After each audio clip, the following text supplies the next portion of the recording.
तो क्या हाल है, नमस्ते प्रणाम सलाम।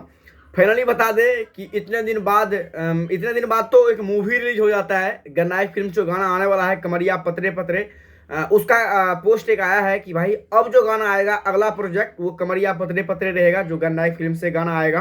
खैर, इस गाने को तो इतना दही की तरह मत दिया है कि पूछिए मत, आगे का पता नहीं क्या होगा।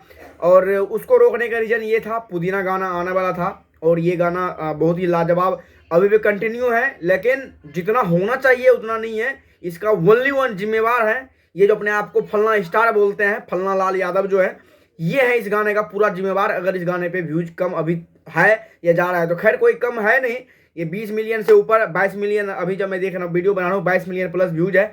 लेकिन अगर ये कंट्रोवर्सी क्रिएट नहीं करे होते अपने आप को ट्रेंडिंग स्टार कहने वाले सुपरस्टार, तो अभी ये गाना कम से कम 30 से ऊपर मिलियन व्यूज चला गया होता। लेकिन पता ही है, पैर खींचने वाले बहुत होते हैं, लेकिन कितनों भी खींचो, पवन सिंह ही है। पवन सिंह बनने में दूसरा जन्म लेना पड़ेगा बेटा, तो वही बात है। खैर, अगला प्रोजेक्ट अब देखते हैं पावर स्टार पवन सिंह का। गन्नाई फिल्म से कमरिया पतरे पतरे गाना आने वाला है, तो इस गाने के पहले ही इतना सारा कंट्रोवर्सी क्रिएट कर दिया। चोर का औलाद चोर चोरी कर लिया, जो लाइन सुना वही चोरी करके गा दिया। खैर, ऐसा कुछ गाना नहीं है, गाना लाजवाब है। आप लोगों ये मत सोचो इसी टाइप का गाना है, इसमें कुछ अलग है, सरप्राइज है इस गाने में। इस गाने को देखिएगा बहुत जल्द, जब गाना आएगा अगला पोस्टर में, जैसे मैं कंफर्म होता है मुझे कि गाना कब आएगा, तो मैं आप लोगों के बीच में शेयर जरूर करूंगा। तब आप लोग उसके हिसाब से गाना में एक्टिव रहिए।